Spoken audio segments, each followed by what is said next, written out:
السلام علیکم ورحمۃ اللہ وبرکاتہ۔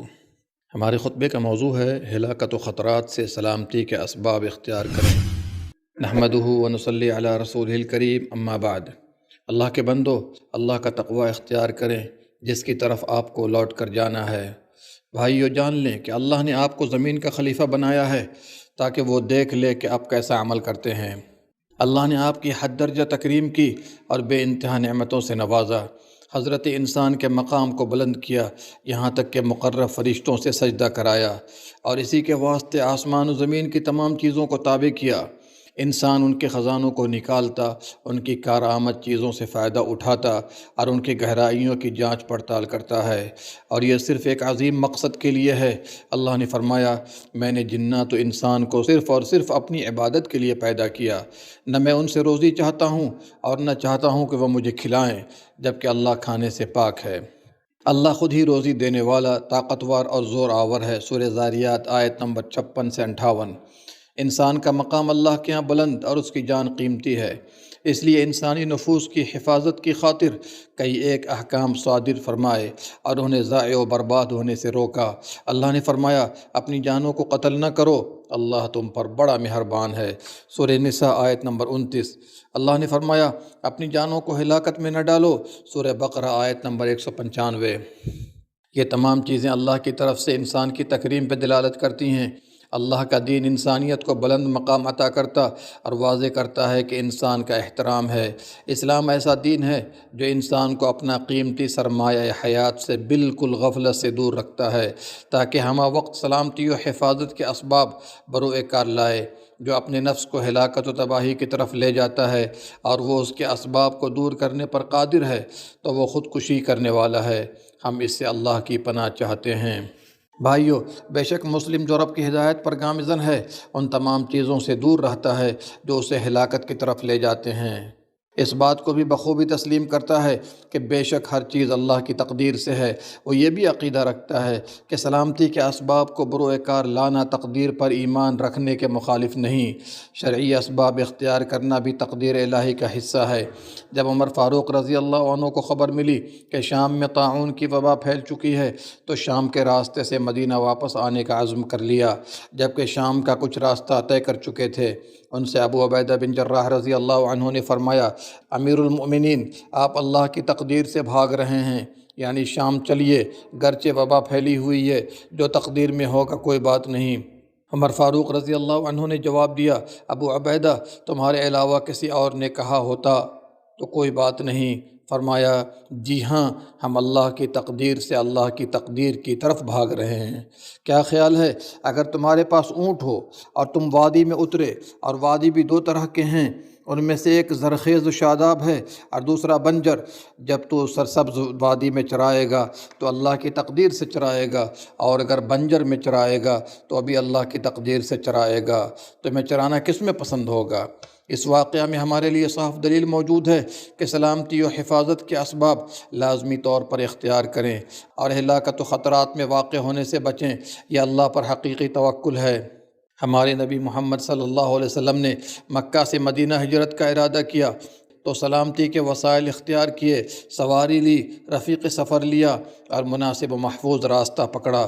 مکہ سے مدینہ جانے کا عام راستہ اختیار نہیں کیا اور غار ثور میں 3 دن چھپے رہے تاکہ کفار کا آپ کی تلاش میں تخفیف واقع ہو۔ اس کے ذریعے آپ امت کو اسباب و وسائل لینے کا سبق دے رہے ہیں تاکہ اپنے مقصود میں کامیاب ہوں۔ اسی طرح انشاءاللہ نہ کہنا بندے کو مراد سے دور رکھتا ہے۔ جب تک اللہ نہ چاہے کوئی کام نہیں ہوتا، اس لیے کہ اللہ کی مراد بندے کی مراد کے اوپر ہے۔ اللہ نے فرمایا، صرف تمہارے چاہنے سے کچھ نہیں ہوتا جب تک اللہ نہ چاہے۔ اللہ نے ہمیں ادب سکھاتے ہوئے فرمایا، آپ کسی امر کے بارے میں یہ نہ کہیں کہ کل کروں گا، مگر یہ کہ اللہ چاہے۔ جب ہم کسی کام کا پختہ ارادہ کریں تو اسے اللہ پر توکل کے ساتھ منسلک کریں۔ اللہ توکل کرنے والوں کو پسند فرماتا ہے۔ مسلمانوں، بہت سے لوگ سلامتی کے اسباب کو ٹھکرا دیتے ہیں اور گھر بنانے کے دوران ضروری احتیاط کا خیال نہیں رکھتے۔ مثلاً مکانات کی بنیادیں نازک ہیں اور ان پر کئی منزلیں بنا چکے تو ان کا گرنا یقینی ہے، یا پھر تعمیر کرنے والوں کو بنیادی تعمیراتی سامان کے معیار کی پرواہ نہیں ہوتی تو یہ ان کی زندگی کے لیے خطرہ ثابت ہوگا، یا بسا اوقات قریب ہی وقت میں ان کے مرمت کی ضرورت پڑ سکتی ہے۔ گھر کے مالکان کی اولین ترجیح یہ ہونی چاہیے کہ وہ آگ بجھانے والا آلہ، آگ لگنے سے قبل تنبیہ کرنے والا سینسر اور گیس لیکیج سینسر نصب کریں، اور گھروں کو مضبوط کرنے میں اصلی سامان استعمال کریں، خاص کر بجلی کے اوریجنل تار۔ یہ سب سلامتی کے اسباب ہیں۔ اسی طرح جب کوئی شخص گاڑی کا مالک ہو جاتا ہے مثال کے طور پر، تو وہ اس کے ٹائروں کی جانچ پڑتال کرا لے، اس کے انجن کی سلامتی معلوم کر لے، اس میں پٹرول ڈالنے کا محفوظ طریقہ سیکھ لے اور اطمینان بخش ڈرائیونگ کرے۔ جب سفر کا ارادہ ہو تو اس کے لیے محفوظ منصوبہ بندی کرے، اس کے پاس سفری لوازمات موجود ہوں، سب سے پہلے فرسٹ ایڈ باکس ہو، سلامتی کے اسباب کو مد نظر رکھتے ہوئے۔ اللہ نے اپنے بندے ذوالقرنین کی تعریف کرتے ہوئے فرمایا، بے شک ہم نے اسے زمین میں قوت عطا کی تھی اور اسے ہر چیز کے وسائل بھی عطا کر دیے تھے۔ سلامتی کے اسباب و طریقوں میں ہے کہ انسان بچاؤ کے طریقے اور بنیادی حفاظت کے اصولوں سے واقف ہو، اور الحمدللہ وہ ملک بھر میں شہری دفاع کے نیٹ ورک کے شاخوں میں دستیاب ہے۔ جو خیال کرتا ہے کہ اسے بچاؤ کی حاجت ہے تو اسے چاہیے کہ بچاؤ اختیار کرے جب تک وہ اس پر قادر ہے، بشرطے کہ وہ جو کرنا چاہتا ہے اس کا علم ہو، تاکہ وہ خود کو اور اپنے متعلقین کو نقصان نہ پہنچائے۔ اللہ کا ارشاد ہے، جس نے کسی انسان کو زندگی بخشی تو گویا کہ اس نے تمام انسانیت کو زندگی بخشی۔ اللہ کے بندو، اللہ سے ڈرو اور اپنی سلامتی کے وسائل کو لازم پکڑو اور ان خطرات سے آگاہ رہو جو حال اور مستقبل میں منڈلا رہے ہوں۔ نیز دعا بھی کرتے رہیں، ربنا آتنا فی الدنیا حسنہ وفی الآخرۃ حسنہ وقنا عذاب النار۔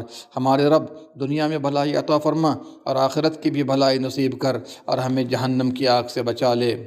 دوستو، لوگوں اور ان کے اہل و عیال پر جو خطرات منڈلاتے رہتے ہیں وہ کئی ایک ہیں۔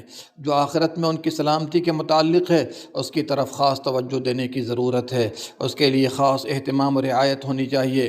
دنیا کے خطرات سے حفاظت کی فکر آخرت کی حفاظت کے دائرے میں آتا ہے۔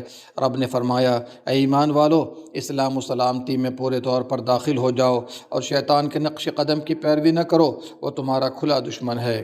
یہ بہت اہم معاملہ ہے کہ ہم بچوں کے دل میں نفس انسانی کے مقام و مرتبہ کو، اللہ کے دین میں کیا حیثیت ہے، پیوست کریں، اور اللہ کی رضا و خوشنودی تک پہنچنے کی راہ زندگی سے چھٹکارا حاصل کرنا اور موت کے وسائل کے پیچھے پڑنا نہیں ہے۔ خودکشی گناہ کبیرہ اور فاسق و فاجر اور برے لوگوں کا طریقہ ہے جو انفارمیشن نیٹ ورک پر موجود ویب سائٹ تک رسائی رکھتے ہیں، اور وہ ویب سائٹ ان بچوں کو پھنسانے کی کوشش کرتے ہیں اور نوجوانوں کو خودکشی پر آمادہ کرتے ہیں۔ بچوں کے لیے یہ بہت ضروری ہے کہ وہ بنیادی حفاظت کے اصولوں کو اپنانے کے طریقے جانیں اور گھر کے اندر یا باہر خطرناک حالات سے نمٹنے کے لیے بہترین طریقہ سیکھیں۔ تعلیمی ذمہ داروں سے گزارش ہے کہ اس سے متعلق قیمتی نصائح کو نصاب تعلیم میں شامل کیا جانا چاہیے، خاص کر ابتدائی کلاسز میں، جیسے گھر میں آلات کے ساتھ کیسا معاملہ کرنا ہے اور ان کے استعمال کے درست طریقے، ضرورت نہ ہونے پر انہیں بجلی کے کرنٹ کا منقطع کرنا اور ہاتھ گیلا ہونے پر ان کا استعمال نہ کرنا، یہ بجلی کے کرنٹ لگ جانے کا طریقہ ہے۔ ان آلات کے استعمال سے احتیاط برتنے کی اہمیت جو ان کے معمول کی صلاحیت سے زیادہ ہو، نیز اگر یہ آلات معیاری طور پر کمزور ہوں تو ان سے پرہیز کرنا ہے، کیونکہ یہ آگ لگنے اور اس کے پھیلاؤ کے طریقوں میں سے ہے۔ اسی طرح یہ بھی بہت اہم ہے کہ ان بچوں کو آگ سے بچاؤ کا طریقہ سکھایا جائے، خاص کر جب گھر میں آگ لگ گئی ہو۔ اللہ ہم سب کی حفاظت کرے۔ انہیں سکھائیں کہ ایمرجنسی کو کیسے کال کرنا ہے، اور جب بھی آگ لگتی ہے تو براہ راست رپورٹ کیسے کرنی ہے، یا ان خطرات کے بارے میں کیا اطلاع دی جانی چاہیے جو ان کی سلامتی کو خطرے میں ڈال سکتے ہیں۔ وہ لوگ جو بلیک میل، دھمکیاں، عصمت دری، چوری اور اس طرح کے جرائم کا نشانہ بنے ہیں، جن سے انہیں بہتر اور تیز ترین طریقے سے نمٹنا چاہیے۔ اللہ کے بندے، آپ کے بچے آپ کے ہاتھ میں امانت ہیں، ان کی سلامتی کا خیال رکھیں۔ خطرات سے بچنے کے لیے ٹریننگ دی جائے، انہیں آگاہ کریں کہ وہ تنہا شاہراہ یا دکانوں کی طرف نہ نکلیں اور ویران و خراب مقامات سے دور رہیں۔ اجنبیوں کے کڈنیپ کے خوف سے ان کی گاڑیوں پر سوار ہونے کی اجازت نہیں دیں۔ مزید یہ بھی تعلیم دیں کہ انسانی جسم پر بہت سے حصے ہیں جو قابل پردہ ہیں، اسلام نے انہیں چھپانے اور لوگوں کے سامنے ظاہر نہ کرنے کا حکم دیا ہے، اور زیادتی کرنے والوں سے دور رہنے کا حکم دیا ہے تاکہ وہ چھیڑ چھاڑ یا کڈنیپ کے شکار نہ ہوں۔ نبی صلی اللہ علیہ وسلم نے فرمایا، وہ شخص ملعون ہے جو لوگوں کے سامنے اپنا سطر دکھائے۔ اللہ سے دعا ہے کہ وہ اللہ تعالی ہماری حفاظت کرے، ہمارے اہل و عیال، مال اور سب سے پہلے ہمارے دین کی حفاظت فرمائے، اور ہم سب کو دنیا و آخرت کے ہر خطرے سے محفوظ فرمائے۔ آمین یا رب العالمین۔ اللہم صلی علی نبینا محمد وعلی آلہ وصحبہ اجمعین۔